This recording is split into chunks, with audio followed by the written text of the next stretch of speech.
موهبة إعلامية من طراز رفيع، موطنها بلاد الرافدين. ولدت في البصرة وغادرتها طفلة لتنسج خطواتها الأولى عبر إذاعة الكويت. لا عجب أن يصفها عشاق أعمالها بأنها زهرة الدبلاج. وضيفتنا تتمتع بصوت يجيد التناغم، فتراها حاضرة وبقوة كمدبلجة في سلسلة أعمال كرتونية تصل إلى ما يقارب 20 عملا.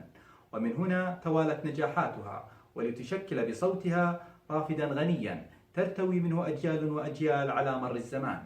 في جعبتها أعمال خصبة وأدوار مبهرة، بدءا بتوم سوير، فلونا، أحلى الأيام، لوسي، وصولا إلى حكايات عالمية، ليدي أوسكار، سهم الفضاء، ومن ثم التألق مع أدوار البطولة في جورجي، بومبو، مغامرات نوال، رنا، سالي في رحلة العجائب، وسفينة الأصدقاء.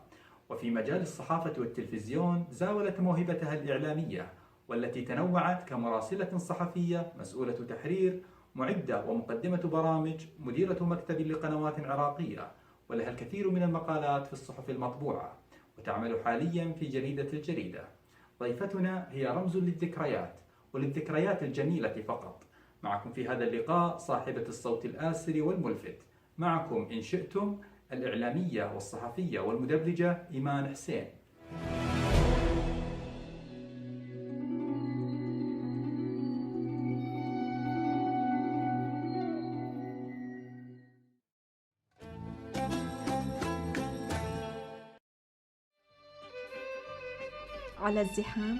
على الزحام تدافعت الذكريات، فانطلقت صوتا ساحرا آسرا لكل من حولها. كانت فتاة حلوة بريئة، وفية شجاعة جريئة، تخاطب النجوم في السماء، تدعو من الله مع المساء. وفي غمار نجاحات المؤسسة انطلقت صوتا يداعب مسامعنا في عناوين تحتفظ بها ذاكرة الطفولة، بدءا بتوم سوير، ذاك المسلسل الكرتوني الشهير والذي شهد أولى أدوارها من خلال شخصية جو صديق الطفولة، والذي كان معه صولات وجولات من تحد وعراك في ربوع الغاب. أراكما تعملان بنشاط. أوه جو، أنا آسف، لم ألاحظك أبدا يا عزيزي. هل لاحظت وجوده يا بن؟ لا أبدا. أخبرني، ماذا حدث لك؟ ماذا تعني؟ أعتقد أن لديك أنباء سارة، أخبرني يا توم. كلا، وأنت يا بن؟ لا شيء. حسنا، لقد وجدت متعة في طلاء السياج، وهذا كل ما في الأمر. ماذا؟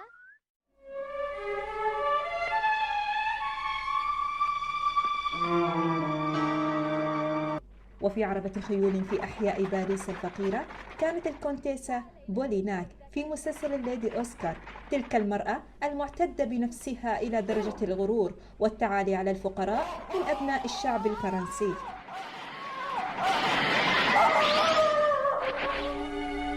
هيا بسرعة لنذهب من هنا حالا. هيا، هل ستذهبين وتتركينها وحيدة هنا مطروحة أرضا؟ لا تحاول اتهامي، إن هذه المرأة مخطئة لأنها تسير بلا وعي. هيا،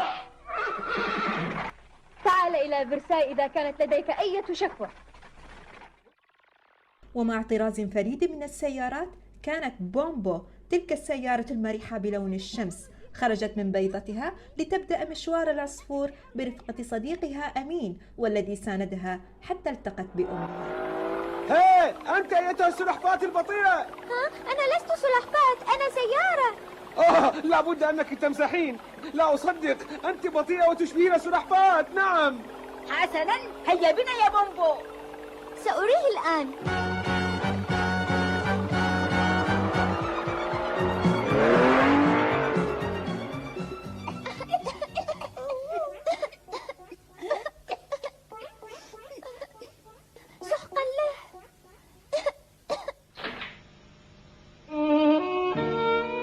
وفي شهر رمضان المبارك شهدنا العرض الأول لمسلسل مغامرات نوال، حيث نجدها مع جدها السيد صابر، حيث المطاردات المستميتة، ولكن في نهاية المطاف تصل لمبتغاها وتلتقي بأخيها ماهر بعد طول غياب.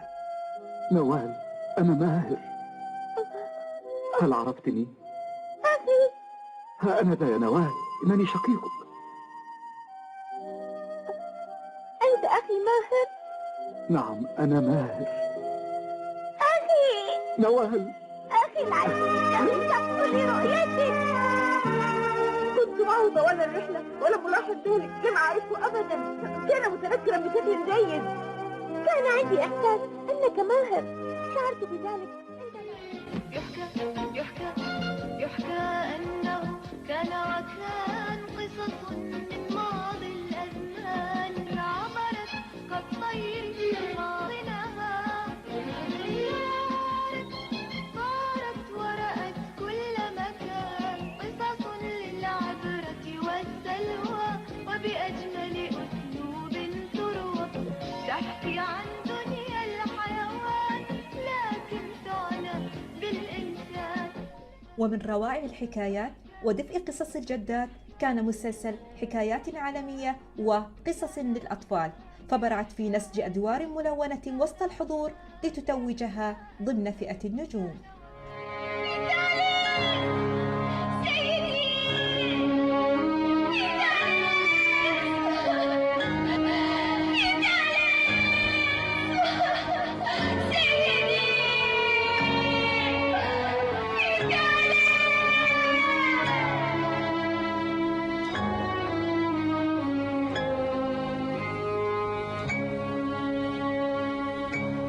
واخترقت قلوب الجماهير وحفرت اسمها بنفسها في دورها البطولي المطلق في شخصية جورجي، تلك الفتاة المتوهجة بالحياة مع ضحكتها. استعداد يا كلب الوفي.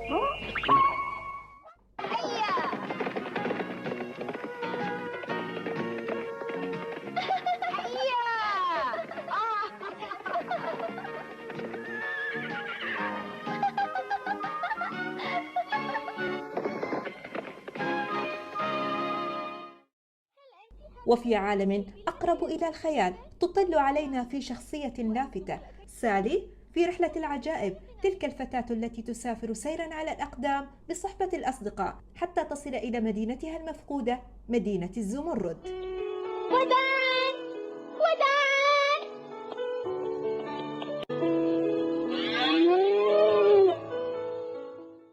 ومن تابع أعمالها فسيلحظ بصمتها في الحوت الأبيض، لوسي، فلونا، سهم الفضاء، سفينة الأصدقاء وغيرها الكثير. حازت إيمان حسين خلال مشوارها الطويل على جوائز شكر وتقدير من عدة جهات: وزارة الإعلام والمسرح الشعبي في الكويت، المجلس الوطني للثقافة والفنون والآداب عام 2002، الملتقى الإعلامي العربي ورابطة الأدباء الكويتيين عام 2014. مسيرة طويلة حافلة أورثتنا طفولة دافئة في زمن الصقيع. هذه هي إيمان حسين، الصورة الكاملة.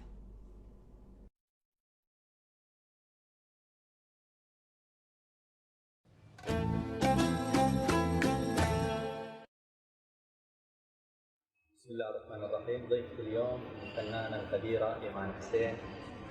في البداية خلينا نبدأ بالبدايات من الطفولة، أيام الطفولة. تحدثين عن أيام الطفولة في العراق، كيف كانت؟ كيف بدأت موهبتك هناك؟ أيام الطفولة. أنا طبعا من مدينة البصرة، هي مدينة جنوبية من جنوب العراق. تتميز البصرة كونها ميناء، فالميناء تعرف يجي سفن ويجي من كل دول العالم. كانت هذا طبعا الكلام أنا أقوله بالستينيات، فكانت ميناء يجي بيها سفن ويجي بيها من كل دول العالم البضائع والأشياء هاي، فهي منفتحة. أقصد إنه البصرة كانت منفتحة على العالم. كانت أكو ميزة زمان في وزارة التربية في العراق لما كنا بالمدرسة، يعني هذا أنا لما كنت بثاني وثالث ابتدائي، كانوا يجيبون مجلة تطبعها الحكومة اسمها مجلتي ويوزعوها علينا إحنا هذا، ومجلة اسمها المزمار. هي عبارة مشابهة إذا تعرفون باسم، تعرفون ماجد، المجلات هاي معروفة، مجلة المزمار ومجلة ذات الوقت، يعني كانت معروفة المصادر. بالضبط. منا بالنسبة لي أنا تعلقت بالورق، تعلقت طبعا هي المكتوب بيها مكتوب على مستوانا كأطفال الكلام يعني، فمثل ما نقرأ بالقراءة نقرأ هاي الأشياء اللي موجودة. فمنها حبيت مسألة المجلات، كنت أحتفظ بنسخ من عندها يعني، اخذها وياي ويا كتبي من ارجع للبيت فرحانه انه احنا قررنا مجله. طبعا شوي شوي بعدين لما بديت اقرا اكثر بدا والدي يشتري لنا القصص ومجلات سمير وميكي ماوس اللي كانت تجي للعراق بذيك الفتره. وبعدها شوي شوي بديت لا طبعا مع الواحد من يكبر يبتدي اكثر تتوسع مداركه، بدا يتابع اعمال بالتلفزيون. صارت نقلتنا للكويت، طبعا انا طفولتي صارت جزء بالعراق وكملت هنا بالكويت، يعني انا اتذكر من جينا الكويت كان عمري حدود ما بين 10 11 سنه. بس طفولتي قبل لا انتقل للكويت بالعراق يعني تشكلت لهذه المدينه الحلوه الجميله، مدينه زراعيه فيها البساتين، فيها الخضره، فيها الاشياء الحلوه. طبعا هذا الكلام في الستينيات والسبعينيات الله ان شاء الله ترجع ان شاء الله يا ربي. فمنها بدأت تتشكل. انتقلنا للكويت. الكويت اكتشفت انه كان المد الثقافي بالكويت ذيك الفتره هو ايضا من العراق. كتابنا، مؤلفينا، مبدعينا كان لهم دور كبير بتشكيل الثقافه والفكر في الكويت. وكان اكو تواصل مستمر حتى في الاعمال المسرحيه وغيرها، كان متواصل. كملت انا هنا دراستي وبنفس الوقت اقرا هم الكتب والمجلات والهاي. طبعا اشتقت لمجلتي، اشتقت للمزمار، بس طبيعي خلاص يعني ما عاد اكو تواصل وياها. بعدها كان صديق الوالد هو ابو طلال جاسم لبان، الله يعطيه طول الصحه والعمر، الفنان. فاقترح على والدي قال له يعني عندك ايمان صوتها كثير حلو وجميل، خلي تجي برامج الاطفال ويا ماما انيسه، كان برامجها بالاذاعه يعني، انه ليش ما تسجل وهذا ويانا هالشيء. فوالدي قال لي اوكي. هذه سنه كم استاذ؟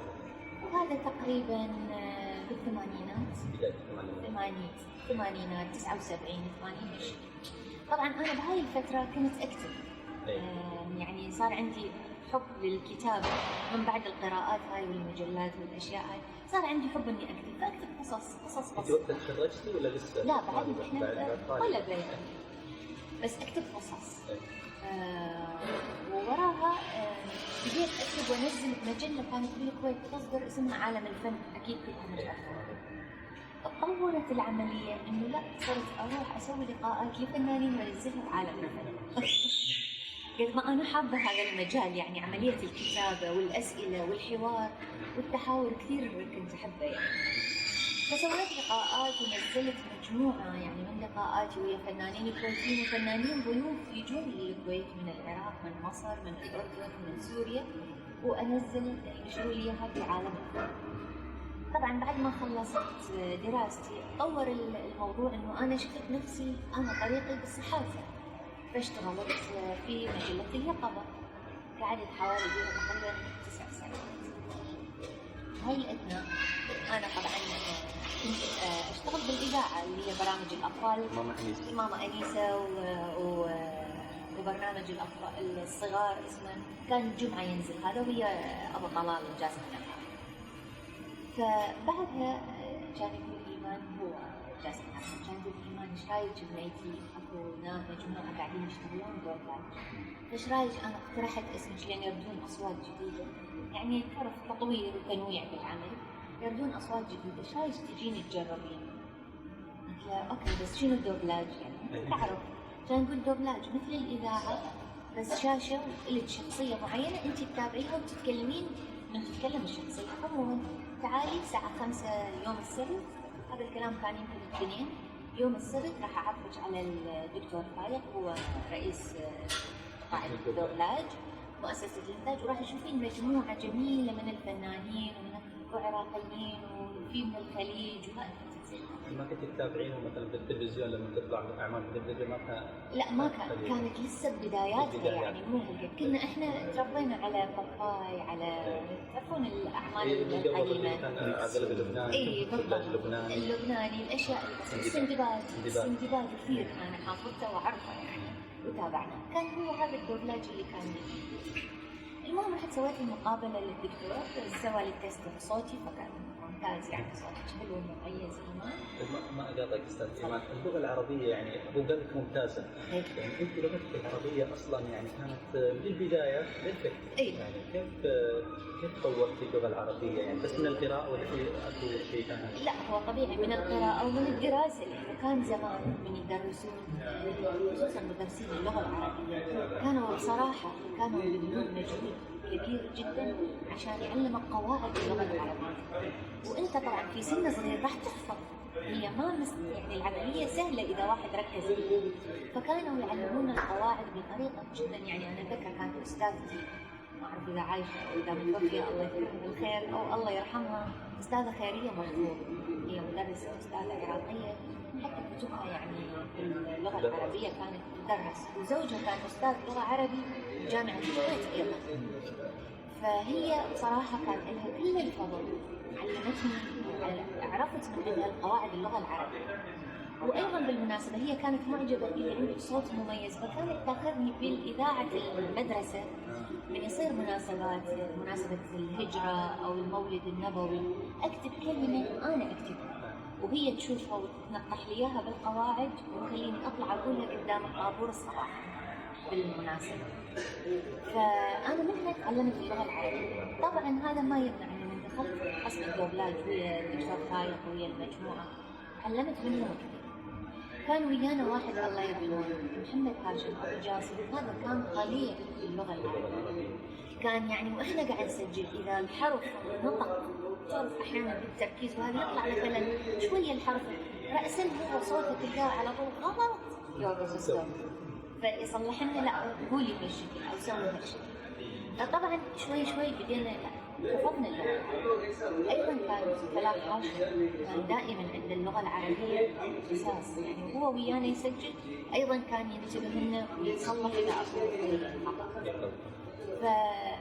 فنفردها عادك بدأت الانطلاقة ويا الدوبلاج بعد ما اشتغلت ويا الدكتور فايق ويا المجموعة وبدأت الأمور ترى في السالفة. وش كان أول عمل دخلت فيه؟ أول عمل اشتغلته كان توم سوير.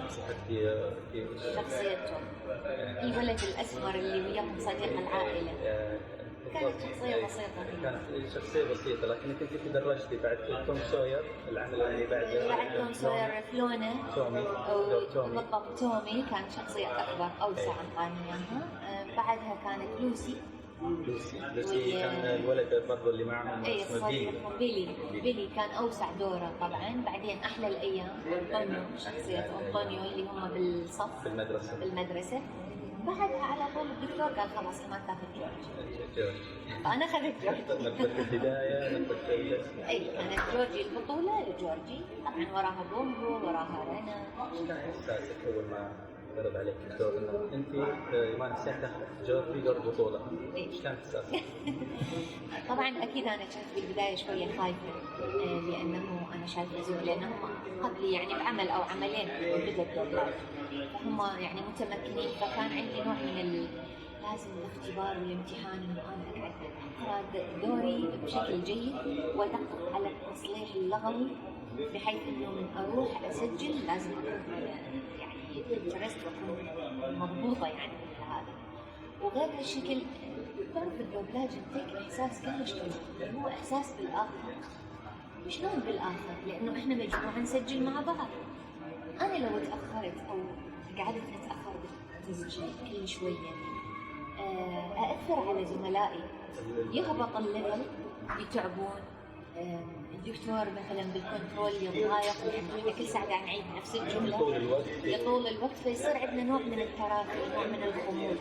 فهذا إحساس حلو يحسس الشعور بالآخر، أنت مو لازم تحس بالآخر لأنه مو بس أنت وبس، وإحنا تيم ويرك، فلازم إنه أنت تشتغل على نفسك حتى أولا ما تصير فشلة قدام زملائك، إنه أنت مو بقدر هاي المسؤولية، واثنين هي نوع من التدريب والبراكتس على إنه أنت تكون أفضل تكون أحسن، يعني الواحد يطور نفسه بالعمل. فهاي كان من ضمن الأشياء اللي كان علي ضغط كلش قوي جورجي حتى أكون أنا قدر المسؤولية اللي حطني بيها الدكتور. أستاذي أثناء التسجيل لما ذكرتي عملية التسجيل كنتوا التسجيل جماعي، طبعا الآن اللي سائد في عملية الدوبلاج إنه كل ممثل ياخذ صوته لوحده. كلمينا عن التسجيل، كيف كانت طريقة التسجيل؟ كم كان عددكم مثلا على الطاولة مثلا؟ وكيف كان يعني هل كانت تباين على طاولة إذاعية نفس طاولة مثلا العمل الإذاعي ولا لا كيف كان؟ لا أنا طبعا لأني اشتغلت إذاعة فأعرف إنه أنت في الإذاعة تنقل صورة من خلال صوت فقط. الدوبلاج أنت تنقل صورة، تنقل حركة، تنقل رياكشن، وتنقل إحساس، وتحافظ على اللبسنج لما بداية الدمية فمها ونهايتها ما يصير ديسل. بلس انك تحافظ على الورقه بينك ما يطلع صوت ورقه، لانه احيانا يخلص دوري اريد اغلق الصفحه حتى اكمل، لان شخصيتي بعدها قاعده تتكلم، فلازم انا اجهز نفسي امسك نهايه هاي الورقه او الورقه الاخرى، وانا قاعده اتابع الدنيا مالتي شخصيتي واقرا، فما نقص صوت ورقه لان الدكتور راح يسمعها بالاوبتيكال راح يقول اكو صوت ورقه، فما يصير، لازم نقي تنقل الصوره. مشاعرنا مع بعض كنا نشتغل، طبعا احنا كباين في كابينات تشيل شخصيتين بها ميكروفونين واقفين، وفي كابينه لا شخص واحد. فكنا دائما يعني في الغالب انا وسعاد مثلا، او انا ونور الهدى، انا وسناء احيانا. الشخصيتين اللي يكونوا قريبين من بعض. قريبين ويتحاورون مع بعض. فكنا نسجل هالشكل، فيصير طبعا وقفات مثلا. الشباب وين كان يخليهم الدكتور؟ برا الكابينه، يعني عندك علي مثلا، فلاح، سافر عبد الكريم الله يرحمه، حليم، حسن، المجموعة هذول برا. فنوظف الدكتور مثلا عنده ملاحظة أو يريد يعدل شغلة أو شيء، فتصير نكتة أو شيء ينكتون الشباب، فتلقانا كلنا قاعد نضحك. بس كان مشاعر كلش حلوة يعني كزملاء وأصدقاء. مشاعر أسرية. بعد جورجي إيش كان العمل اللي بعد جورجي بومبو. بومبو أيضا دور بطولة. اي صارت إيمان حسين هي دور البطولة. اي بس قبل بومبو احنا اشتغلنا، وقبل جورجي نسينا اهم عمل اللي هو الليدي اوسكار. ليدي اوسكار مدام بوليناك انا اللي بديت هالشخص. لعبت في اكثر من دور؟ ولا هو لا في كذا شخصيات، بس اللي كان الابرز هي بوليناك. اي لانه هو المسلسل فيه شخصيات نسائيه كثيره فكان تمر عليك فيعطينا الدكتور يعني هاي الاصوات، مو بس انا يعني حتى زملائي وزميلاتي ايضا يعني كان. ايش رايك في العمل اللي اوسكار؟ يعني هو الان شكل حاله. اي صحيح. هو عمل طبعا مش للاطفال، عمل للكبار ناظر فكريا صعب انه يعرض فتره برامج الاطفال. بالضبط صادق هالشكل، وغير هالشكل احنا تقريبا القارئ او المتتبع اللي يحب التاريخ وقارئ الثوره الفرنسيه وقارئ يعني اكيد مر عليه بعض الشخوص هاي، فبالتالي احنا قاعدين نشتغل، احنا كلنا تقريبا كنا قارئين الثوره الفرنسيه، كنا عارفين جوانب كثيره من عندنا، فبالتالي واحنا قاعدين نشتغل يعني عارفين الاحداث. حلو انت تشتغل وانت عارف تسلسل الحدث. وسعاد يعني ما شاء الله عليها صديقتي العزيزه، ادت وابلت بلاء حسن بصراحه، كان دورها جدا رائع يعني. اللي اوسكار فوق انه هو عمل تاريخي ايضا حتى في اليابان يعني هو اخذ صدى كبير خارج اليابان. صحيح. اشتغلوا عليه فنانين كبار باليابان، مخرجين ورسامين وموسيقى، لدرجه انهم اخذوا الصور والازياء الديكورات القصر وغيرها مشتغلين عليه. كان في فنيات كثيره يعني. صحيح. لدرجه حتى النص العربي النص المترجم ما ترجم مثل بقيه الاعمال. ترجم بلغه اعلى. اعلى مرتفعه، حتى فيها بعض الهزيج اللي كانوا يغنون ما مره وانتهى. نعم بصوت فلاح هاشم. فكان هو مثل عالي، رغم ان في بعض المحظورات ممكن نقول ما تناسب الاطفال، لكن تم التلاعب عليها باللغه عاليه جدا يعني. حتى من خلال الحوارات الكبير يفهم من غير ما الصغير يتاثر او يوصل له معلومه تكون مش يعني احيانا في علاقات غير جيده بين الشخصيات، مثلا علاقات حب مثلا بين شخصيه واخرى، فيها اللي هو المثلث الحب بين بعض الشخصيات. فكانت اللغه شوي طاهره وعاليه بالنسبه للاشخاص. ايش كان رده فعلك لما تشوفين النص قدامك يعني؟ نص ثقيل طبعا. كان كثير يعني مش نص طبيعي او سهل او بسيط يعني. حتى الدكتور لما هو عاده الدكتور لما يكون عمل جديد ويفصلون عليه بكره راح نبتدي التصوير، فطبعا كلنا نروح، كان موعدنا الساعه 5 بقسم السينما بوزاره الاعلام في الكويت. فلما نروح هناك بداية الدكتور أول يشرح لنا القصة بشكل مختصر، نقعد هالشكل يعني طاولة عمل ويشرح لنا القصة ويبدي يوزع الأدوار. أنت فلانة الشخصية هاي، أنت الشخصية كذا، أنت هاي الشخصية، أنت هاي، ويبدي يحكي كل واحد عن الشخصية. يعني مثلا لما اجى قال لي على فلان كان يقول لي هي شخصية متعالية، شخصية عندها الأنا كثير، الطبقة اللي هي البرجوازية يعني، فأنت لازم حتى بالصوت إيمان مو صوتك الرفيع الرقيق هذا، يعني لازم تعطيها صوت الليدي للشخصية بشكل دكتور. وطبعا هو يسوي لنا تيست يعني لما نتكلم، فحتى لغاية ما يقول لي هاي أوكي هذا الصوت اللي هو المناسب لهاي السيدة. فكان عمل هو الثقيل. الله يكون كان في عون سعاد، لأن سعاد كان عليها العبء الأكبر طبعا الضغط، لأن هي اللي شايلة الأمر، طبعا بالإضافة إلى فلاح هاشم، سناء التكمجي، شخصيات أخرى. أي كان لنا مجموعة أصلا. فكان عمل لا كبير يعني بصراحة، بس الحمد لله توفقنا فيه ولا زال موجود. وش الأعمال اللي بعدها ممكن نقول سهم الفضاء كان واحد من الأعمال اللي يعني شاركت فيها. شخصية حنان. شخصية حنان صحيح. كنا أنا وكان علي زميلي وصديقي العزيز، يعني له أجمل تحية هو الآن بالعراق، الله يطول بعمره ويخلي أولاده. اشتغلنا هذا العمل كنا يعني احنا فيه، وكان عمل يعني ممتع. شخصية حنان شخصية مبتكرة، تفكر، ما تخاف، دائما ماشية يعني خطها هي، أيوة منطلقة وتريد تجرب وتريد تسوي شيء يعني، وعندها روح المساعدة للآخر. في شبه بين شخصيات وشخصية الحقيقية؟ حنان فيها شوية. أي جزئية بالذات إنه أنا أفكر بالآخر، هذا اللي تعلمناه بطفولتنا. لما قبل شوية تذكر قاعدة أقول إنه إحنا من نشتغل تيم ورك، لما انطاني الدكتور جورجي هو مو بس إلي أنا وياي زملاء، فما أريد أحرج نفسي وأحرجهم، أفكر بيهم كمان هم يعني آخر. فأنا عندي هذا دائما وإلى الآن أنا أفكر بالآخر، يعني إنه أي خطوة أسويها لا لازم أفكر بالآخر، ما يصير هو أنا أكون أنانية. يعني أوكي الإنسان عنده مساحة من الأنانية يمكن يعني مشرع له، بس لازم يفكر أيضا بالآخر. وهاي أنا تعلمتها من أعمال الدوبلاج، من واحد طفولته وقراءاته، كانت الأشياء تصب على إنه أنت ما تكون إنسان ذاتي تحب نفسك كثير، لا يعني لازم تفكر بالآخر، لازم.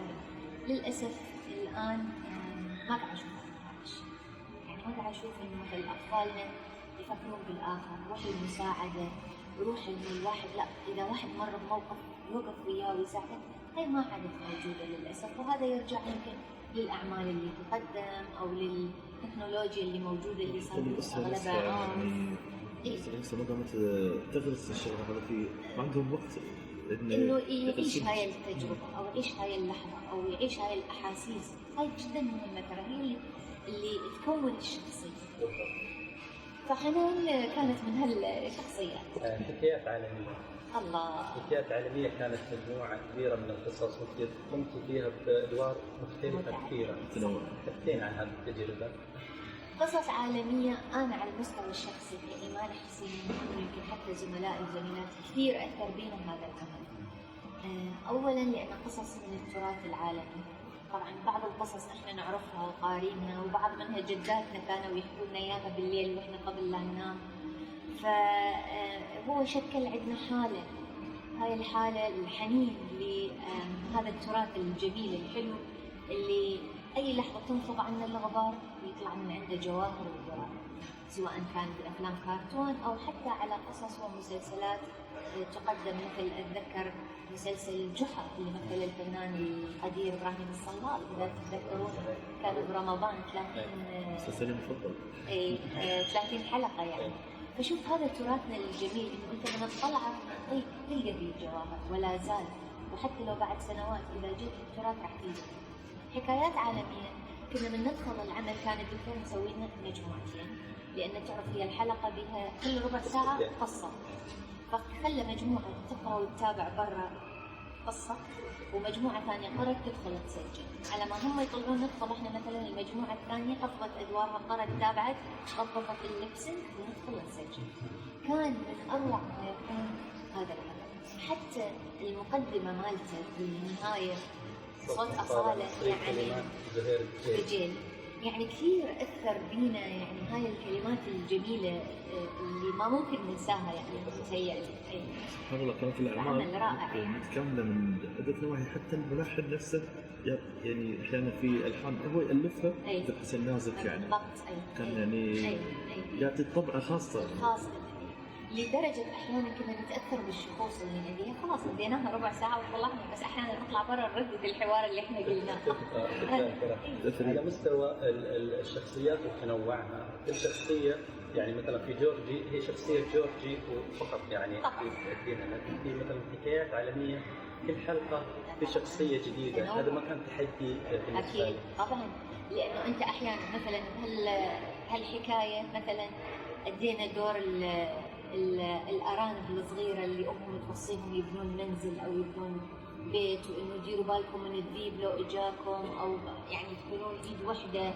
كنا إحنا 3 صار أنا ونور الهدى، وكانت ما أتذكر الشخصية الثالثة، وأمنا كانت سعاد جواد. فتطلع أنت منها تأدي شخصية أخرى مثلا كوزيت البؤساء، لأنه إحنا الأطباق إحنا مثلنا مرتين، مرة أنا ومرة سعاد جواد. فأنا كوزيت هذا لما أدينا يعني كان فلحاش، كان مسافر عبد الكريم الله، هو أدى دور جان فالجان. يعني أنا هذا العمل لدرجة إن أنا كنت أبكي، يعني تأثرت فيه، يعني إحنا كنا في سن صغير همنا، يعني ما كنا بهذا العمر، فقد ما نتأثر بالشخصية نطار عليها، حرام ليش يسوي بيها هالشكل؟ طفلة ما تتحمل الشيل هذا الماي وتروح تجيبه وتضيع الفلوس، يعني عارف يعني كانت لحظات قاسية يعني. فمثلا شخصية مختلفة تيجي ورا فترة مثلا تدخل شخصية زوجة فلاح مثلا الشرسة أو النمرودة، يعني أذكر واحدة من الحلقات أديت لي دور بومة، كانت الغراب عالجها، هي صارت تهرب منها لأن ما دفعت تطلع في الليل. يعني فكان الأداء ظريف، يعني أداء الدور مختلف يعني. مختلف طبعا. فهي هاي تنوع، يعني واحد تلقى بيه نوع ظرافة، واحد تلقى بيه حدية، واحد تلقى بيه لا الفقير المسكين، يعني في تنوع كان عجيب. طيب أستاذ، مثلا من الأعمال المهمة يعني كلمة مثلا عن رنا سفينة مغامرات رنا الدكتور سامر. هذا عمل مشهور جدا في اليابان، استمر حربه تقريبا 5 سنوات يمكن أكثر، وصل 200 وأكثر، أكثر من 200 حلقة. طبعا ما دبلج بالعربي كامل، جزء مجتزأ منه ودبلجناه. رنا كانت يعني عارف، حتى احنا انا وعلي لانه هو دكتور سامر كنا احنا اكثر 2 كان علينا العمل ثنائي هم الابرز الشخصيتين، فكان عارف انعكس علينا بالمرح والمغامرات، لانه رنا هي اصلا هو صنعها او هي مصنوعه دميه، هي بحيث تقعد الصبح تشيل راسها تغسله بالمغسله. هي فكره انكم مقتبسه من بونوكيو. بالضبط، لكنها آلية شويه آلية بالضبط، وانه هي شلون شقيه وتسوي مغامرات وشلون تحاول يعني تتأقلم مع البشر نفسهم، يعني تتأقلم ونفس الوقت تستفز استاذ الدكتور سامر، يعني فنوع من التحدي، يعني فعمل ممتع. نوال هذا العمل اللي فعلا ظلم كثير، ظلم لأن إجا في فترة كانت فترة صعبة وحرجة. إحنا اشتغلناه خلصناه تقريبا في منتصف الشهر يوليو سنة 90، وبعدها إحنا ماكو يمكن 15-17 يوم وصار الغزو وصدام حسين. فلما طبعا بعد الغزو طبعا صارت السرقات وضياع الأشرطة، لكن بعدها لما عادوا بثه طبعا شالوا كل الأسماء اللي شاركوا، الستاف اللي شاركوا اللي احنا اشتغلنا.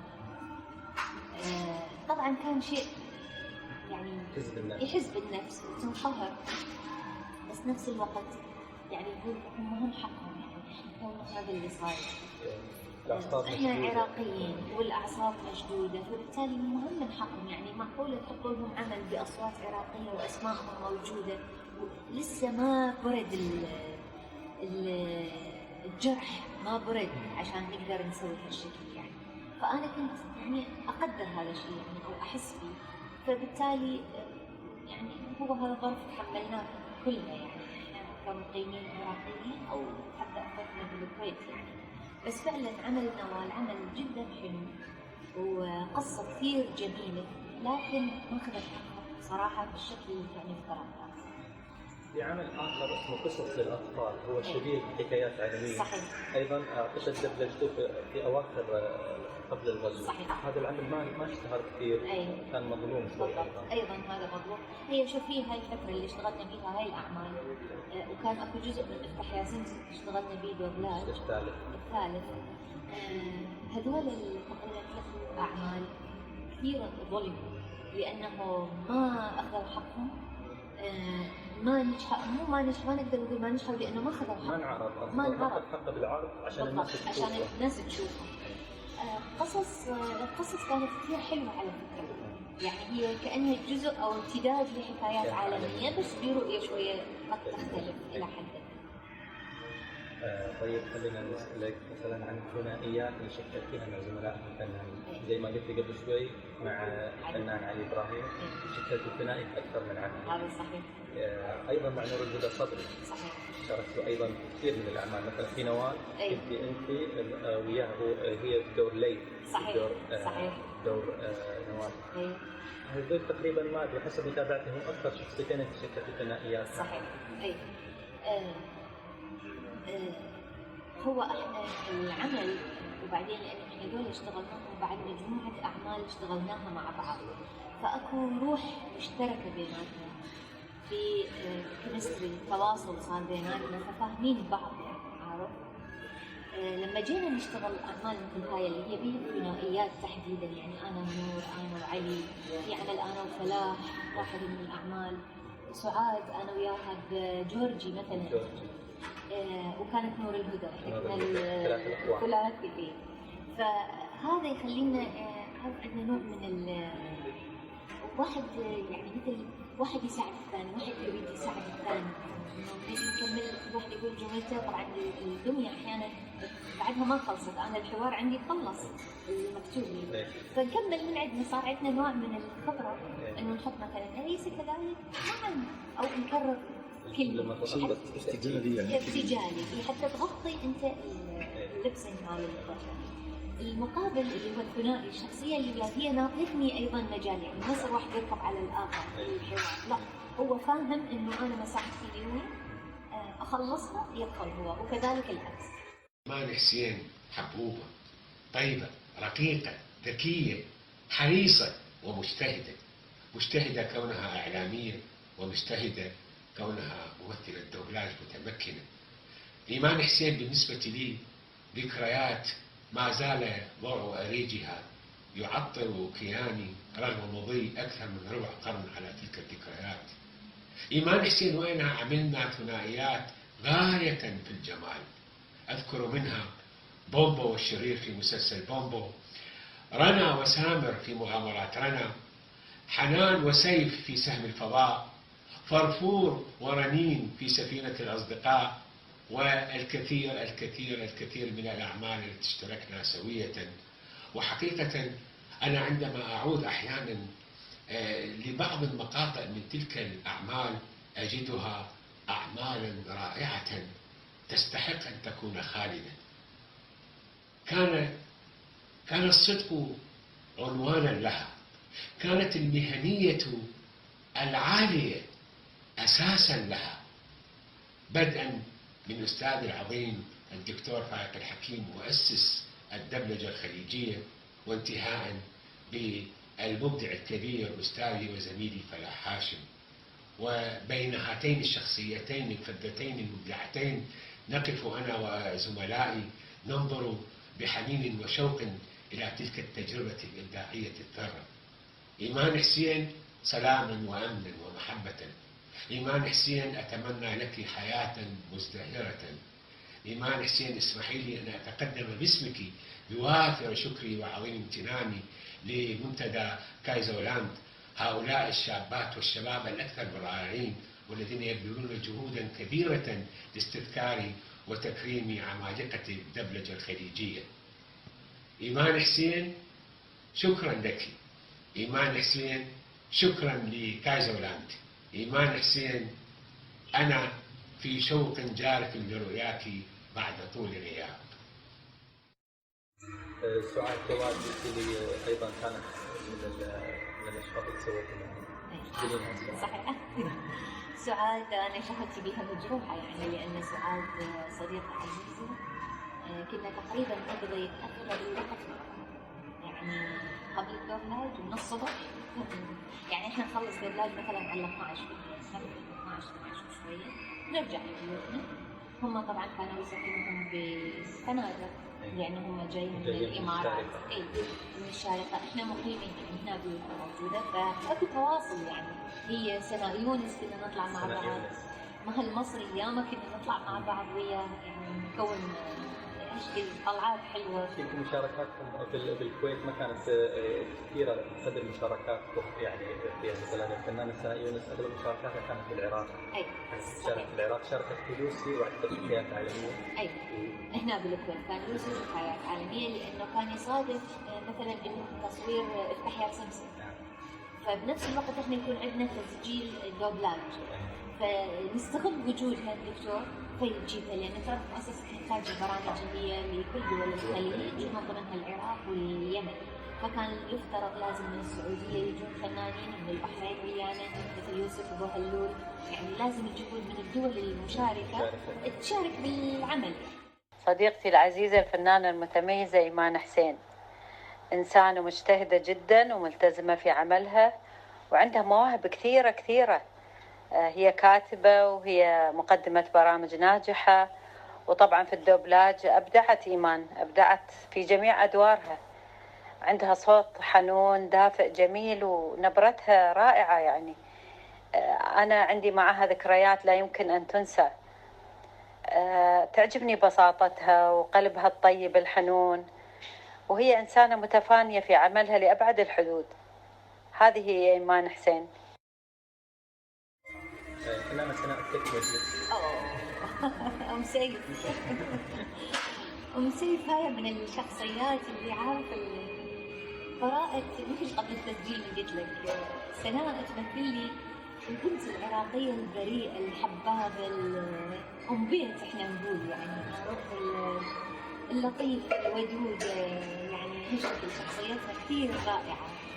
زوجها الفنان دكتور فايق.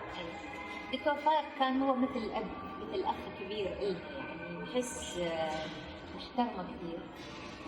بالدخل الاستوديو واحنا نصور كثير نهابة وما نريد يعني ننزعج أو إنه يعني يكون عندنا أي غلط أو شيء يزعل من عندنا، لأنه إحنا فينا نساعد بعض يعني بالنهاية، ولما نطلع منظومة بالأسماء هاي كلها، فكنا كثير نحترمه ونحبه.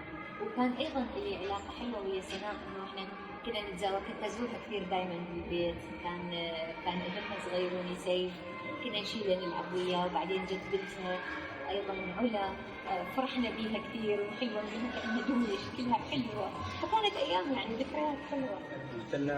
الفنانة عصمت محمود. عصمت طول العمر هي الآن في مصر. أي نعم موجودة، وكان زوجها طارق عبد اللطيف كانت علاقتنا بها كثير حلوة. عصمت صوتها اللي هو صوتها كلش مميز، طفولي وحلو، وكانت دائما بين الفترات اللي هي نتوقف فيها كانت تسولف لنا كثير حكايات عن سفراتهم هي وزوجها، مواقف طريفة تصير لهم برحلاتهم برا يعني. فكانت ودودة وعندها قصص يعني تروي لنا كثير من القصص الحلوة اللي بحياتها. زوجها الفنان طارق. نفس الشيء كانت شخصية الفنانين الكبار يعني مسرحية عظيمة.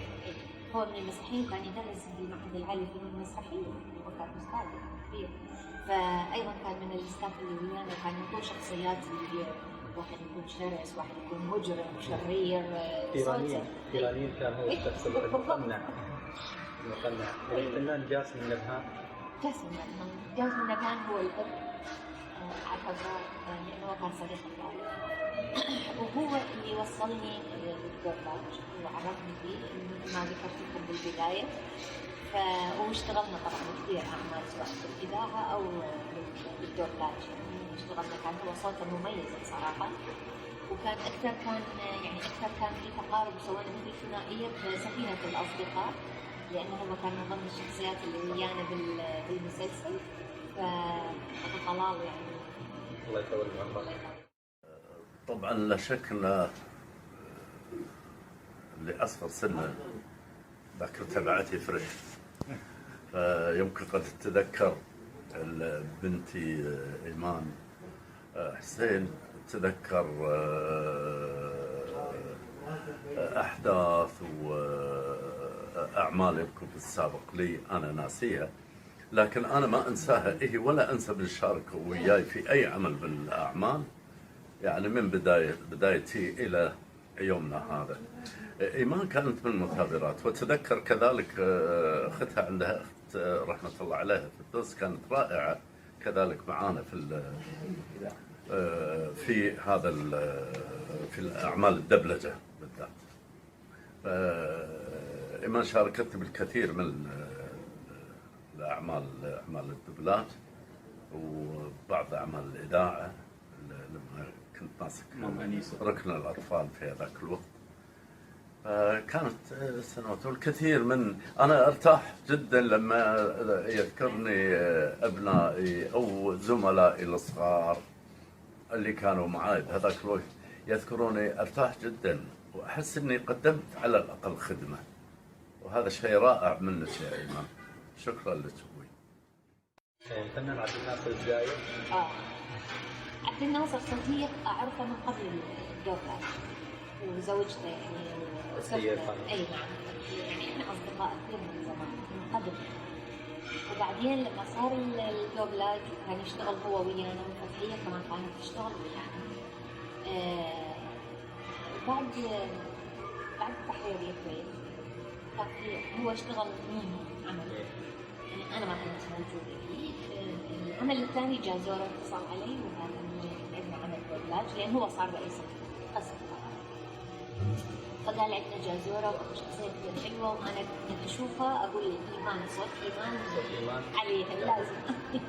فقلت لها أوكي، فرحت عندك يعني من الشكل. طبعا أنا دخلت شوية في الوضع العام اللي موجود، يعني مو الأمني بقدر ما أنت يعني ما تريد تستفز الناس، حساسية الموقع.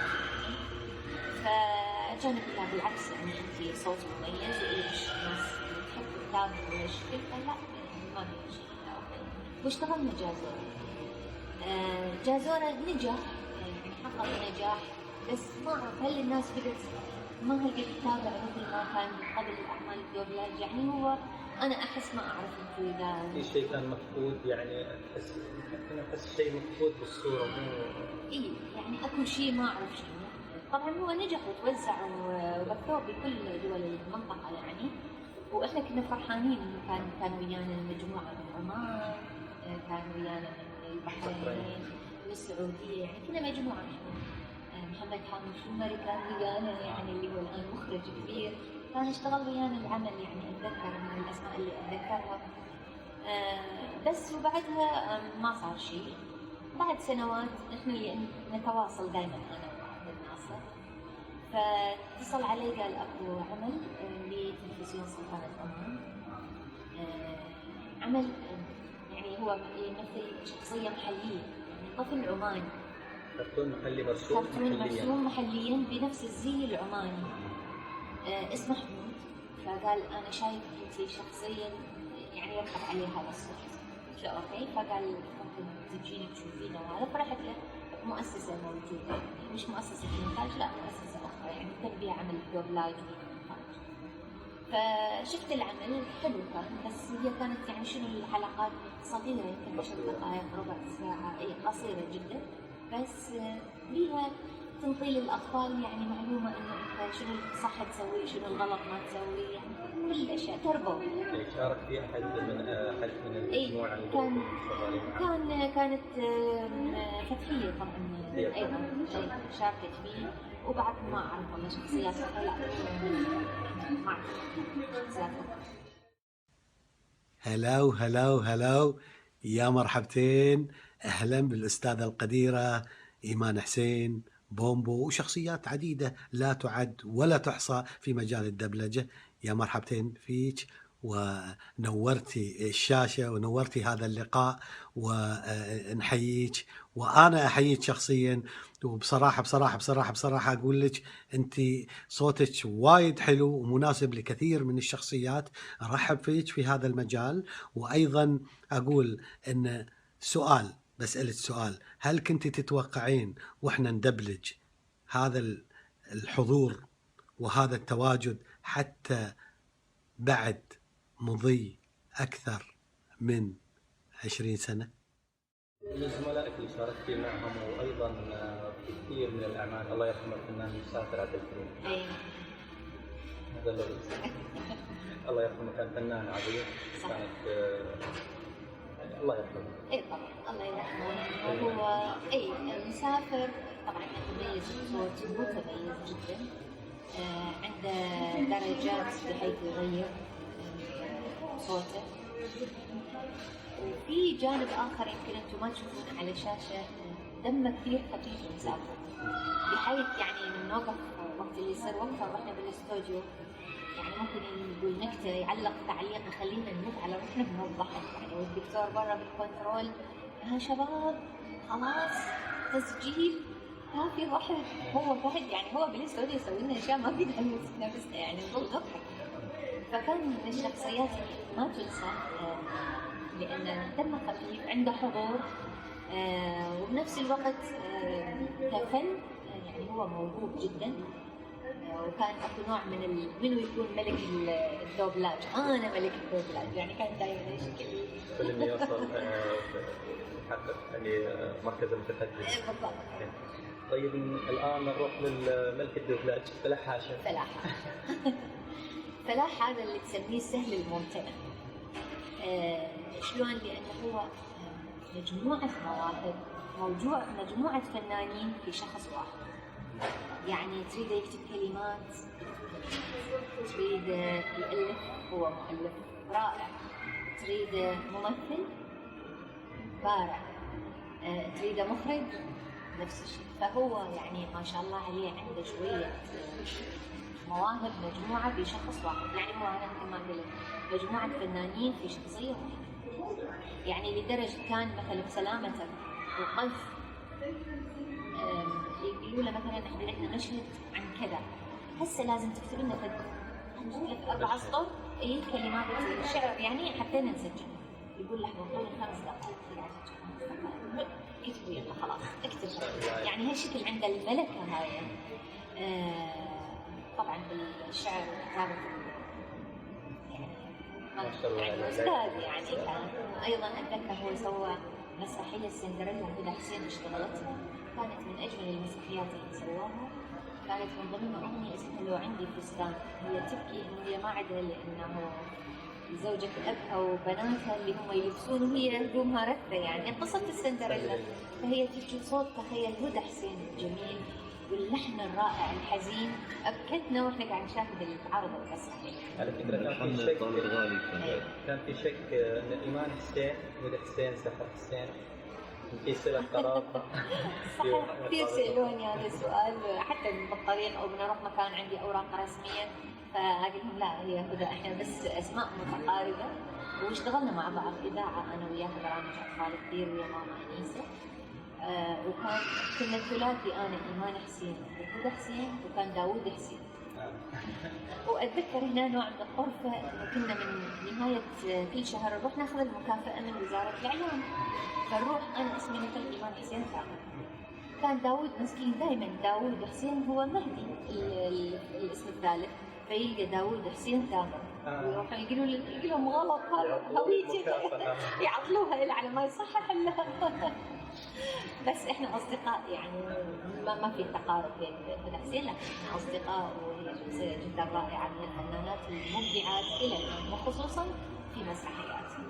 الفنان فلاح هاشم احنا ذكرنا علاقته مع الفنان فلاح هاشم، هو تكلم عن لما كان يدرس قسم الدوبلاج انه وتكلم عن صعوبه الدوبلاج، عمل الدوبلاج، انه جابوا نجوم كبار، نجوم مشهورين بالكويت يمارسون الدوبلاج، فلبداية الشلل يعني قالوا ما نشتغل مرة ثانية سهلة. وكان يقول فيه كانت صحفية صغيرة هي اللي صارت رقم 1 بالدبلج. هذه الصحفية هي إيمان حسين. اولا انا هاي شهاده اعتز بيها من استاذ كبير مثل فلاح هاشم، اخ وصديق عزيز. هي مساله الدوبلاج. شوف اي عمل الانسان اذا حبه يتقن، لان الصوت هي عمليه كاريزما، يعني علاقه حب. انا بالنسبه لي الدوبلاج تخطى عمليه الحب، هي عمليه عشق. يعني انا الدوبلاج كثير حتى الاولاد اللي اسولف لهم بالبيت دائما مرات اسوي لهم شخصيات اقلد لهم يعني صوت كرتونيه فيضحكون. فهالقد متاثره بي يعني انا هذا بالذات هذا. يعني انا اشتغلت اذاعه، صحافه طبعا اشتغلتها اساسي بي، تلفزيون الان اشتغل برامج اعداد وتقديم، لكن الدوبلاج له مكانه خاصه وله حب خاص عندي، لانه تحدي، هو تحدي ويا نفسك مثل ما ذكرت قبل شوية. صعوبته إنه أنت لازم تفهم لغة عربية، مخارج حروف عندك سليمة تماما. 3 إنه تأدي الدور والشخصية بإقناع، تعيش للشخصية حتى يوصل صوتك ويكون مقارب لشكل الشخصية. 4 إنه أنا لازم السيطرة ما يطلع صوت داخل أيام قبل ما نصور، إنه أنت بيدك الورق لازم ما يطلع صوت الورق عشان تتقمص. إحساسك بالآخرين نفس الشيء. فهو مجموعة عوامل إذا قدرت تتقنها. تركيز عالي جدا لازم يكون عندك عشان تركز من بداية الشخصية تبدي تنطلق تتكلم إلى ما ينتهي. جدا مهم عملية التركيز. صعوبته هي هذا الصعوبة، ولذلك بعض الفنانين هو يمثل بالتلفزيون، يمثل سينما، يمثل مسرح، بس مو أدوات الدوبلاج، لأن الدوبلاج له أدوات أخرى ومرتبط بشخصية ثانية، فلازم اللبسنج وياها. هاي مو كل واحد يقدر يسيطر عليها. إيمان حسين من العناصر الأساسية التي اشتغلت معنا في مسلسلات الدوبلاج. البنت هي بالأساس صحفية، ليست خريجة معهد التمثيل مثل الآخرين، ولكنها التقطت طبيعة هذا العمل، ولها صوت ذهبي ومتنوع في طبقاته، وذكية بشكل يعني ملفت، لأنها أتقنت حقيقة الدبلجة وصارت من الممثلات اللواتي يعتمد عليهن، لأنه ليس كل ممثل يستطيع أن يقوم بدبلجة مثل هذه الأعمال. يعني هناك أساتذة يدرسون التمثيل أخفقوا في أن يصبحوا مدبلجين، بينما إيمان حسين الصحفية أصبحت عنصراً مهماً في الدبلجة. عملت معي أعمال كثيرة، ويمكن أهمها بومبو، وأيضاً في سفينة الأصدقاء، وكثير من الأعمال. حقيقة هي إيمان كانت يعني شخصية رئيسية في كثير من الأعمال التي قدمناها ضمن مسلسلات الدبلجة التي أنتجتها مؤسسة الإنتاج البرامج المشترك لدول الخليج العربية في فترة الثمانينات. تحياتي للفنانة والصحفية اللامعة الآن الإعلامية إيمان حسين. شاركت في برامج تعليمية مثل يا سمسم، أحمد سلامة بس كدبلج. إيه صح. بس ما فكرت تطلعي كنتي صوت صوت ليش؟ ما يخفى عليك، ما يخفى على كل أهل المنطقة، إحنا تربيتنا محافظة كل كمنطقة أقصد، مو بس وللأسف الفن هو أجمل شيء، رسالة جدا صادقة، رسالة جدا رائعة، نتعلم منها ونحبها، وما نقدر نعيش من غير فن. بمعنى إنه أنت ما تقدر ما تفتح تلفزيون وتشوف مسلسل، ما تقدر ما تروح سينما وتشوف فيلم عمل رائع. بس للأسف في بعض من دخل على مجال الفن أثر بشكل سلبي كثير، وأعطى سمعة جدا سيئة، سمعة يأثر خصوصا على البنت، لأنه إحنا مجتمع شرقي، البنت غير عن الولد، فأثر على سمعتها. لذلك إحنا كان بالنسبة لي أنا تربيتي ووالدي إنه أوكي إذاعة صوت ممكن، دوبلاج ممكن، إعلام أعد وأقدم الآن برنامج في هذا العمر ممكن أنت صغيرة ماشي، بس إنه تطلعين كتمثيل مقلق. مثلا ذكرت عن مؤسسة الإنتاج برامج مشتركة لدول الخليج العربي، هذه المؤسسة تربوية ثقافية ايش تعني لك هذه المؤسسة؟ مؤسسة إنتاج ظهرت في فترة كنا بأمس الحاجة لوجودها بالمنطقة وليس فقط بالكويت، لأن أولا هي الجامع الشامل جمعت كل دول المنطقة بما فيهم العراق واليمن، صاروا تحت سقف واحد يقدمون أعمال من أروع ما يكون. فكرتها جدا رائعة، لأن إحنا كلنا هاي المنطقة كلنا تقريبا متشابهين بأمور كثيرة، اجتماعيا ثقافيا اقتصاديا كل شيء. فبالتالي كانت هي السقف اللي يجمع تحت هاي الأعمال. وبنفس الوقت وقت إنشائها كانت المنطقة زاخرة ببعض العناصر المبدعة الفنية المبدعة، واستقطبت هذول المبدعين سواء كانوا من العراق من الكويت من الخليج، استقطبتهم وخلتهم هم الفرسان اللي كانوا عليهم. وانطلق السباق. لما انطلق السباق شفنا الجواهر اللي قدموها لنا، افتح يا سيسي، سلامتك، الحضارة الإسلامية، طفل، أعمال الدوبلاج، المرايا، وسلسلة من الأعمال إلى أبي وأمي مع التحية. أجمل المسلسلات التربوية الأسرية اللي قدمت، اللي أنا كنا نترك كل شيء ونعرف الموعد ساعة ليش حتى نتفرج بس على مود نشوفها. فعلا هو هذا البيت الخليج من داخل. لذلك أنا بالنسبة لي تعنيني شيء كثير المؤسسة كثير، لأنه على الأقل إحنا كدوبلاج عرف من خلال مؤسسة إنتاج الإعلام. سوينا يعني مثلا حكايات عالمية سويناها من خلال مؤسسة فارس، وهي كان مجموعة المنصور وهي مجموعة شركاء قدموهم. نجح العمل هذا كثير، بس لو مستمرين كان صار نوع من المنافسة الحلوة اللي تخدم الجمهور وتخدم الفنانين انه يقدمون هاي الجواهر من الاعمال. لكن للاسف بعد تحرير الكويت ما اعرف المؤسسه ليش هالشكل صارت، ليش صار بها الاعمال يعني مو بالمستوى اللي كان المطلوب. يعني كان المفروض تقدم افضل، وعلى ليس فقط على مستوى الدوبلاج وانما على مستوى البرامج.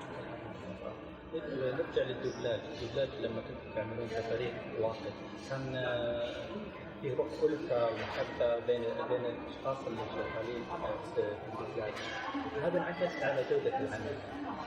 هذا صحيح. أنا أقول لك عن تجربتي الشخصية. أنا لأول يوم لما وداني أبو طلال للدكتور فايق وشافني وسوالي تيست وهذا وخلاص قال لي إيمان أنت تاخذين جنسية توم اللي هو توم سوير. مو توم، كان واحد تومي أعتقد اللي هو الولد الأسمر. الولد الأسمر اللي ما أتذكر. إي بالضبط. أنا همين نسيت لأن كان شخصية بسيطة يعني طبعا لأن البداية. ما عدى يومين اللي اشتغلت وياه إلا أنا حسيت أنا قاعد أشتغل ويا أسرتي بدون مبالغة على طول. يعني مو تقول لي إنه أكو عراقيين مثلا على أساس إحنا عراقيين، لا، حتى ويا الشخصيات الأخرى، يوسف مهلول، سناء يونس، شخصيات كثير كانوا ويانا. ما حسينا إحنا في غربة، بالعكس إحنا أسرة واحدة، قلبنا على بعض، نساعد بعض، يعني عارف ألفة. كان في غيرة فنية؟ لا، ما أعتقد. أنا بالنسبة لي لو خدتي فيلم وخدتي دور بطولة مثلا؟ بالعكس كلهم وياي فرحانين وهاي حلو يلا اوكي صوتك كثير مميز. يعني سناء كنت ما تجي تقول لي ايمان صوتك مميز، يعني على طول انا من يردني الصوت اعرف. سعاد مثلا كانت تقول لي ايمان صوتك حلو كثير راكب على جوك تماما. يعني ما عندنا ما يعني والله هي اخذت بطوله وانا كنت مثلا ماخذه بطوله قبل. يعني من يقول هم اذا يقولون مثلا سعاد او سناء كانوا ماخذين بطوله وانه ليش نطول الايمج، لا خلاص الدكتور من يقرر انتهى. انت ما كان مثلا عينك مثلا على مثلا شخصيه معينه حتى لو مو دور بطوله، لو دور ثانوي انت دور بطوله تقولي لا هذا الدور احلى؟ لا والله ما مريت. لا والله بالعكس، يعني كان اللي ينطيني الدكتور لانه احنا مسلمين انه الدكتور لانه هو بخبرته. طبعا احنا كنا صغار، يعني بخبرته هو لما يجي يقول هاي الشخصيه الايمان هو شايف صح إنه هاي تمشي ويا إيمان، وبدليل إنه إحنا صح قرارنا لما هو يقول النجاح اللي إحنا الآن موجود. يعني أنا مثلا لو أدي أوسكار أنا ما أعتقد راح أخذ من السؤال حقيقة. جورجي مثلا فعلا أنا شفت إنه فعلا جورجي أنا صوتي يركب عليها الآن من أسمعها صح. هي هاي الاثنين يدلوا على صغيرون وبعدين كبرت صارت شابة. يعني هالشيء. في دور ندمتي عليه؟ سويت له ندمتي؟ قلت لك ما سويت. ندمت عليه؟ والله ما طيب في دور سويتي مجاملة مثلا أنا مو راضي عنه لا قلت لك هو الدكتور من يختار خلاص شيء دخلت الأسئلة الحساسة. لا بالعكس لا والله أنا صريحة يعني كان قلت لا والله. أستاذتي في الفترة الأخيرة للأسف يعني طلعت بعض الأعمال اللي أنتم دبلجتوها صرنا نسمعها أصوات جديدة. صحيح. إعادة دبلجة. صحيح. أصوات جديدة مختلفة مثل جورجي، توم سوير سووا إعادة دبلجة وغيرها من الأعمال. لما تشوفين العمل بصوت آخر تعليق البسيط الأصالة والوفاء. الأصالة أنت هذا عمل أصل يعني تخلد بأذهان الناس بهالأصوات هاي. لما تيجي أنت تحط صوت آخر نفس الشخصية هو ما راح يتقبلها. طب ما هي اليابان مليئة بالأعمال، طيب روحوا أخذوا أعمال أخرى ودبلجوها. إيش معنى تاخذون جورجي أو تاخذون توم سوير؟ يعني أوسكار النسخة العربية أنا ما عندي استعداد أسمعها من غير صوت سعاد، ما راح أتقبلها. إن شاء الله يجيبون منو أكبر مبدعة ما راح أتقبلها، لأن خلاص الشخصية هاي رسمت عندي صوت سعاد. عدنان ولينا سناء صوت سناء، ما ممكن يجي أحد ثاني يؤدي لي لينا بصوت آخر، ما راح أتقبلها. فيعني أنا للأسف هذا كان نوع من الخطأ الكبير الجسيم اللي ارتكبوه هم، واعتقد ما راح يعني عندي الاحساس انه ما راح يكررونها لانهم فشلت تمام. الناس بقت محتفظه بالاصوات القديمه لان شكلت عندها هذا زي الفن الاصلي خلاص، هذا زي صوت فيروز ام كلثوم ما يحبون يسمعون بصوت، ما يصير تطلع شخصيه يعني ثانيه تكون ضعيفه. ما هذا هذه المرحلة مرحلة الثمانينيات انتهت بالغزو العراقي لدولة الكويت. الغزو الصدامي وليس العراقي. العراق على العراق. الله يسلمك. هذه شكلت مفصل في تاريخ المؤسسة أو في تاريخ المنطقة كلها، لكن في تاريخ المؤسسة كانت المؤسسة نزلت عندها. كانت بإقلاع، المؤسسة كانت مثل الطائرة اللي أقلعت إلى عنان السماء وما تعرف وين تدور.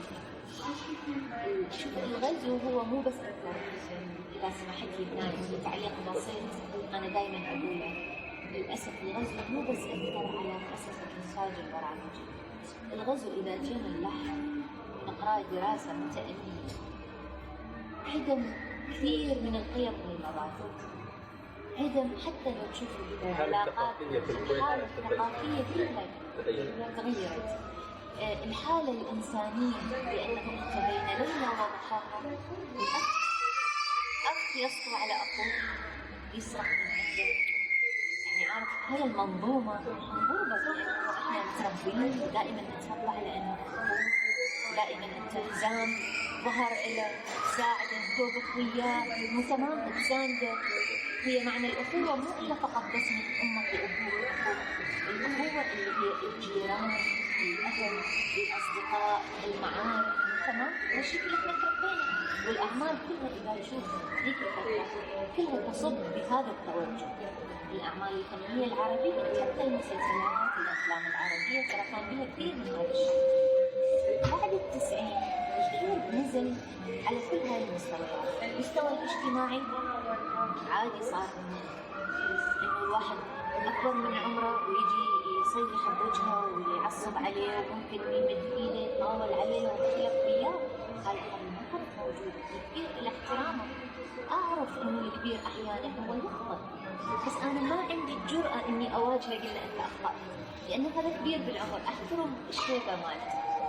يعني أنا أعرف يعني أنا قاعد أتكلم فهمني بالقيم يعني القيم والمبادئ مالتنا. الآن صارت لا سنة على سنة مع هاي التكنولوجيا، مع انفتاحنا على الغرب ونقل الثقافة الغربية، هذا التغريب اللي صار بالمجتمع كثير. مع القنوات الفضائية القنوات الفضائية اللي صارت الغرب والسينما تقدم لك إياه، يعني اللي يسوى والما يسوى، الحلو والما حلو، الفاسد والجيد، كله أنت قاعد تشوفه الآن. طيب أنت يمكن تلحق كأب والأمر إنك تربي وتثبت ابنك أو بنتك على مجموعة قيم مبادئ. طيب أنت لو سويتها عندك بالبيت راح يطلع للمدرسة، شوي راح يطلع للمجتمع. فهنا عندنا نوع صار من الاغتراب، نوع من ما في تباين يعني ما في. شلون انت تقدر تطبق هاي الامور او تمشيها بالسياق السلمي؟ فالغزو كان نقطة فاصلة ادت الى كل هذا اللي احنا قاعدين نسويه. بالنسبة لي ما نتكلم الدبلجة، الغزو كانت يعني اخر شيء. هو ممكن اشتغلت بعد جازورة خلاص رجعت للصحافة. رجعت للصحافة، اشتغلت أيضا مع الأخ مساعد، اشتغلنا في عمل بسيط، يعني جزء من عمل كانوا اتصلوا علي واستعانوا بي، شخصية جدا بسيطة ما أتذكرها يعني، عمل بسيط وبس. يعني بعدها طبعا دوبلاج. عندك استعداد للعمل في الدوبلاج؟ أنا عندي استعداد طبعا، لأنه أولا أنا عشقي هو الدوبلاج، ثانيا لأن الدوبلاج أثر بالأطفال. فإذا يقدم مثل ما قدم في السابق بهذه الأفكار وهذه المفاهيم ونضمن انتشاره وإنه يوصل هاي الرسالة، أتم الاستعداد للانتشار وأقدم بالعكس ما عندي أي. بعد الغزو العراقي خلال فترة التسعينات أنت رجعت أو بداية ال2000 رجعت العراق بفترة بعد 2003. بعد 2003 يعني متأخر يعني. ايوه قبل بعد الغزو. أيوة. بعد الاحتلال العراقي الأمريكي. اي يعني بعد سقوط صدام حسين. اي لا رحت للعراق طبعا، رحت هناك وكنا ضمن مجموعة الإعلاميين العراقيين هم تكونوا بالحمى قبل، كان قبل بداية الحرب بكم شهر، كان ترتيبات والاستعدادات لتكوين حرب الإعلام شيء مهم، ماكينة مهمة خلف الأحداث السياسية والعسكرية، بالتالي أنت لازم يكون عندك إعلام. فكنا مجموعة إعلاميين متشوقين جميعا أن نحن ندخل للعراق، لأنه من سنوات ما شئت تقريبا ربع قرن تقريبا. أنا بالنسبة لي طبعا يعني أنا طلعت عمري 11 سنة يعني ما دخلت إلا بال 2003. كيف الصورة صارت يعني العراق طلعت مثلا نقول بالستينات أو السبعينات ورجعت بالبداية الألفية، كيف تشوفين الصورة؟ شوف أنا طبعا كنت راسمة صورة مختلفة مغايرة تماما لكل شيء، لأن مثل ما تذكر طبعا هذا من السذاجة مالتي، كنت متخيلة أكثر راح أشوفها، طبعا شفتها عكس ذلك تماما. وطبيعي إنه كل ما حدث للعراقيين بطبيعة الحال بطبيعة الأشياء يؤثر على الشخصية ويؤثر على كل الأشياء اللي موجودة. يعني العراق احنا ما ننسى مر بفترة حصار ما أعتقد أحد يتحملها، مر بمجموعة حروب ما أعتقد أحد يتحملها، سواء كان من أيام صدام حسين أو فيما بعد أيام صدام حسين. فالشخصية هنا حصل لها نوع من التأثر كبير، فبالتالي أنت ما تشوف فيها هاي الشخصية اللي أنت جبتها شخصية أخرى، وتربى جيل جديد اللي هو أصغر من عندي طبعا، جيل مختلف، هو نتاج لحروب، نتاج لحصار، فبالتالي لك أن تتخيل هذا الفارق ما بين الشخصيتين، ما بين الأمس وبين اليوم. وعدت مرة الكويت. رجعت الكويت، أنا رجعت طبعا مش لأن هالشكل، لا طبعا لأن هناك بالنهاية أهلنا وناسنا يعني، بس لأنه أنا كان وصلني تهديد أيام ما كانت الحرب على أشد من القاعدة، كان لسه داعش أخبار بهجة الصحفية بنفس الفترة هاي، لأن كان أكو توجه عند الإرهابيين على أنه قتل كل الإعلاميين. أصوات الإعلاميين. أنا كنت يعني أظهر بشكل يومي طبعا هناك، فبالتالي من ضمن الأسماء يعني إجوا ناس من الجيش اللي كانوا يقاتلون ويا القاعدة، قالوا يلقون مخلفات بمكانهم، فلقوا بعض القوائم بيها من ضمنها اسمي واسم زملاء إلي إنه جاي الدور علينا. فما طلعت إلا إجتني رسالة تهديد بيها اسمي بالضبط، إنه أنت إجى الدور يعني أنت أحد القتيل وأنت من الكلام اللي هم يقولونه القاعدة وللأسف الفكر الظلامي هذا الإرهاب. فبعدها طبعا أنا بالنهاية أنا عندي أولاد وما أريد يعني يصير وجه. فكلمت الإدارة عندنا بالقناة طبعا وشافوا الرسالة راوجوا فيها وحفظوا بيها، فقالوا خلاص أنتم تروحين للكويت ونسوي مكتب من الكويت. والكويت يعني تعرف يعني العراقيين عليها دائما يجون ويدفون العلاقة اللي موجودة وهذا، ورحبوا هناك وزارة الإعلام صراحة ما قصروا يعني فعلا وقت كان يعني مارست عملي من الكويت. والآن أين إيمان حسين؟ موجودة. وين تعملين في جريدة الجريدة؟ أنا في جريدة الجريدة عندي الملف العراقي بالقسم الدوليات والقسم العربي أشارك الأحداث وعندي أيضا أنا قناتي العراقية أحاول أسوي منها تقارير إخبارية وأيضا تقارير اجتماعية عن الأنشطة الثقافية والفنية والأنشطة اللي تحدث في الكويت عادة. فأنا الأعمال اللي سويتوها في البلاد ما زالت باقية في أذهان جيلنا. هذا النجاح المتواصل يعني ما زالت حتى اليوم تحقق نجاح. مرة تعرف يطالبون فيها لما يسمعون إعادة دبلجة هذه الأعمال تكون حملات شهوات وجهها. فسر هذا النجاح ما زالت حتى الآن صامدة إلى اليوم بعد تقريبا ربع قرن من التوقف يعني ما زالت صامدة. شوف صامدة لأن الأشياء اللي ذكرناها قبل شوية صامدة لأن إحنا كلنا تيم واحد نشتغل. ما كانت عندنا هاي الحساسيات، ما كان عندنا هذا الحقد، ما كان عندنا هذا الكره بيننا وبين بعض. بالعكس كنا نفرح إذا زميل ينجح ونساعده على النجاح. كنا أسرة واحدة. هاي دائما الأسرة إذا هي نجحت من داخل البيت صدقني عناصرها راح تنجح من برا. إحنا كنا بالضبط مثل الأسرة. رب الأسرة دكتور خالد وإحنا عناصرها. الابن الكبير كان فلاح هاشم، كان علي، إبراهيم، والأبناء البنات إحنا أنا وسعاد وسناء والمجموعة. سناء الثانية سناء يونس، نور الهدى صبري، عصمت، يعني كنا هاي المجموعة. فكنا تيم ولد نشتغل. وبعدين حبنا للعمل، الحب للعمل هو يعني ما كانت المادة في حساباتنا بقدر ما إنه إحنا لا لازم نطلع شيء متقن، شيء يكون كامل. ولذلك هو استمر. أنا أسألك سؤال، ليش إلى الآن أغاني عبد الحليم حافظ مسموعة؟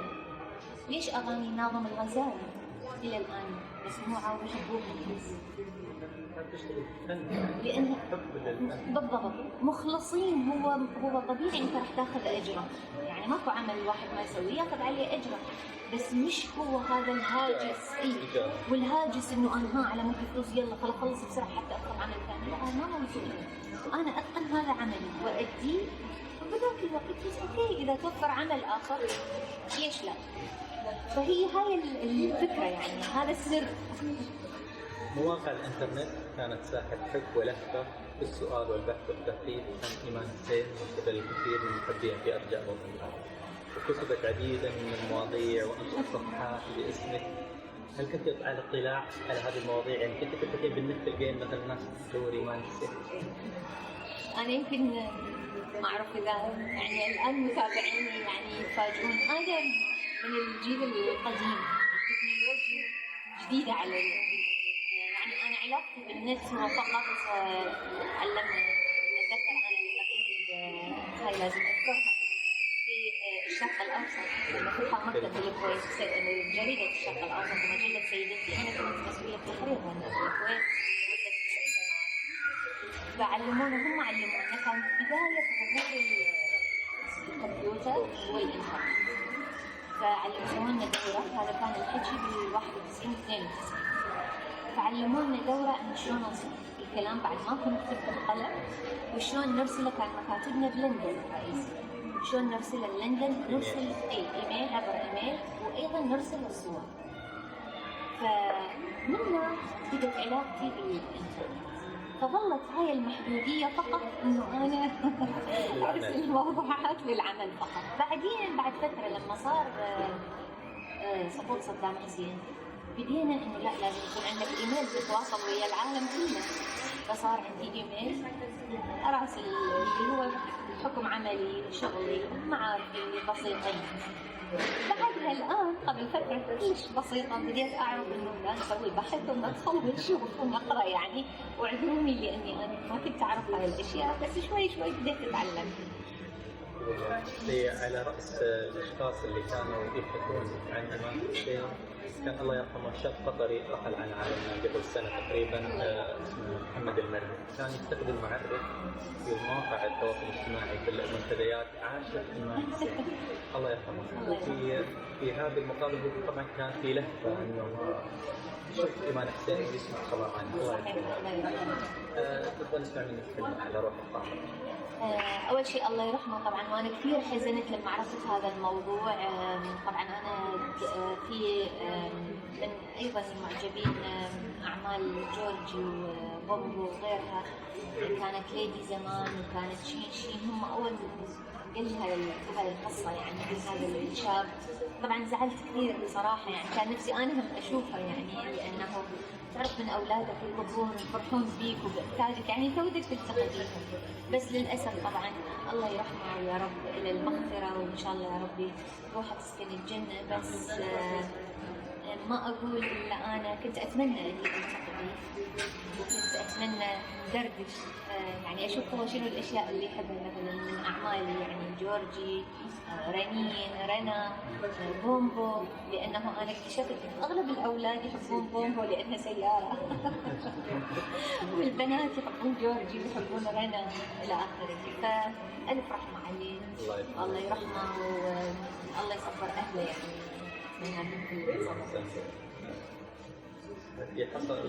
هل حصلتي على جوائز وتكريمات من جهات بالعراق أو خارج العراق؟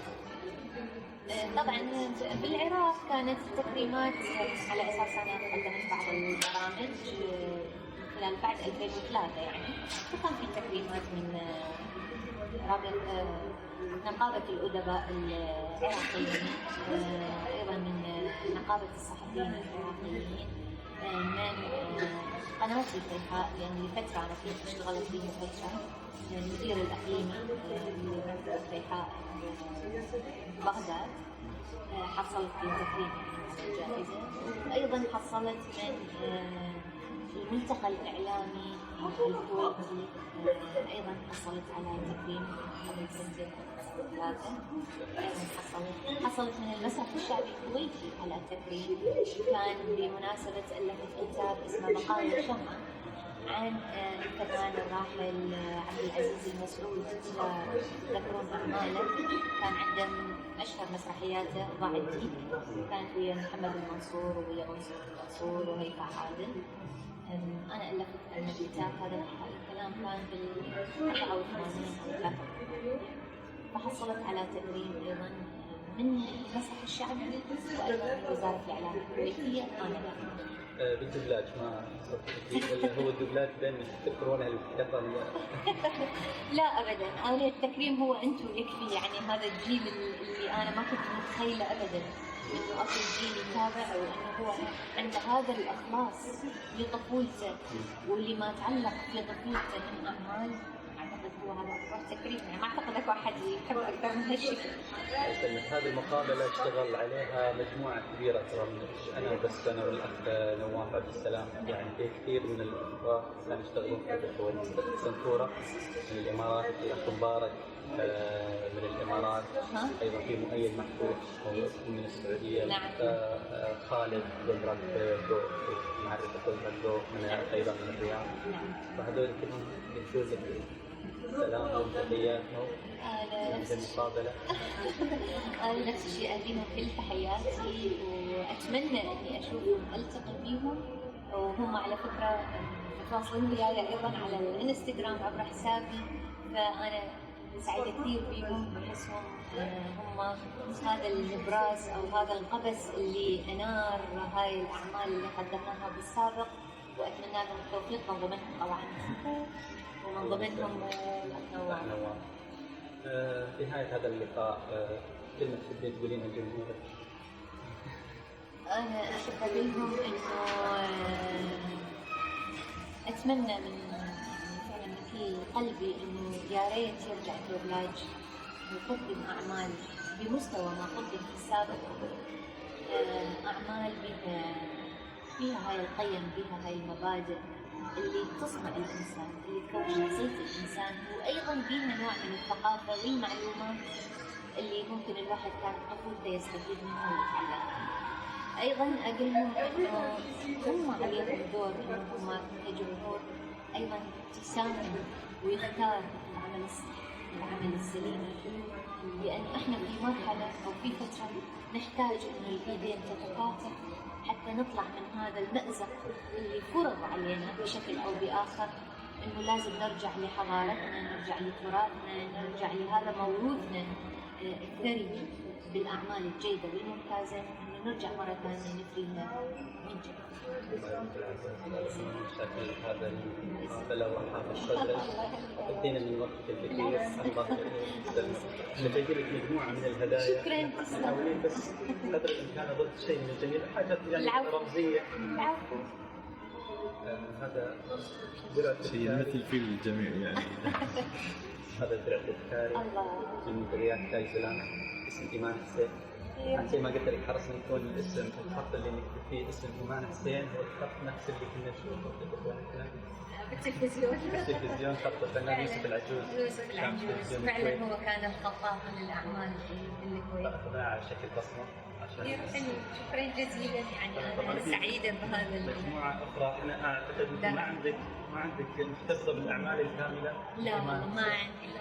هذه الأعمال الكاملة لإيمان حسين، جمعنا لك كل الأعمال، كل أعمالك جمعناها في هذا واحد حطيناها لك إن شاء الله. الله الهدية هاي فعلا، لأنه أنا كثير دورت ما حصلت من الأعمال، وعلى وجه الخصوص حكايات عالمية موجودة كلها إن شاء الله تلقينها. وطبعا احنا حاولنا نجيب أبرز شخصية اللي شاركتي فيها. نحاول نجيب أمثال أكبر، بس الوقت ما أسعفنا لنا. فجبنا لك مدرسة منهم. مدرسة كاملة من رنا. طبعا الفنان نواف. هاي مو اللي رسمتهم، كانت عندي بالجسم. صح. رسم لك هذه الصورة جميلة. حلوة كثير. عندنا الأصل والصورة. الله يخليك. هاي موجودة على الانستغرام لما التقيت ويا البنات، أخذنا أول لقاء وياهم. قلت أنا في الانستغرام هذا أيضا من فنان من تصميمي هذا هذا أيضا. الله يسلمك. يعني أغمرتوني بصراحة. أيضا نفس الصورة هذه على السوق. موجودة. اسمك على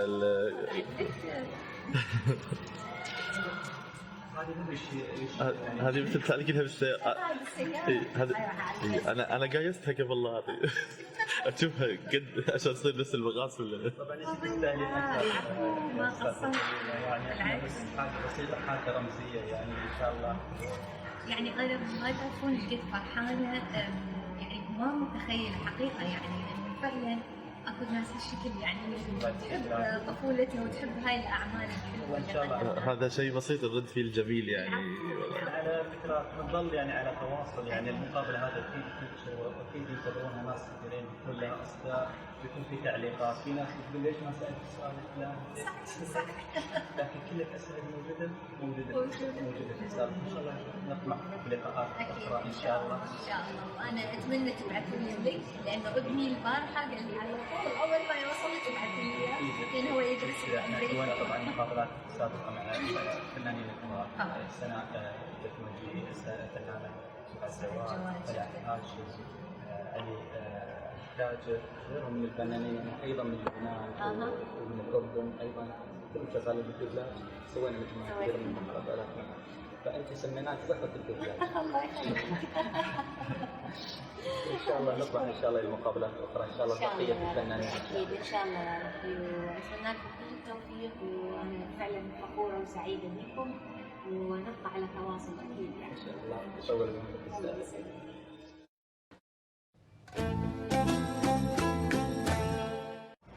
فقط ختام هذا اللقاء لا يسعني إلا أن أشكر كايزولا على اهتمامها بالدوبلاج وبأعمالنا تحديدا اللي قدمناها في تلك الفترة اللي هي فترة مثل ما يذكرون دائما بالانستغرام محبين أعمال الدوبلاج هي فترة زمان الطيبين أو زمن الطيبين.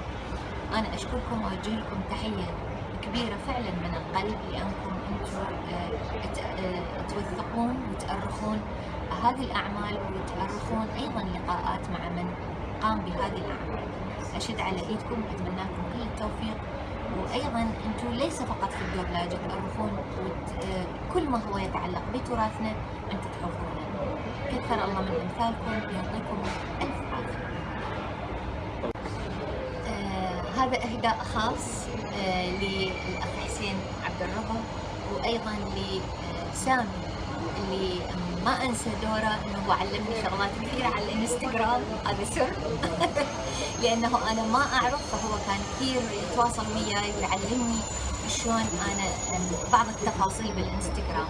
حسين كان له دور كبير صراحة بهذا اللقاء وسعدت كثير به لأنه هو أيضا فنان مبدع وهو من الحريصين على جمع كل ما يتعلق بالتراث. تحياتي لكم وأتمنى أني ألتقيكم وأشوفكم. أيها الضيف الذي أزارنا تحت البحار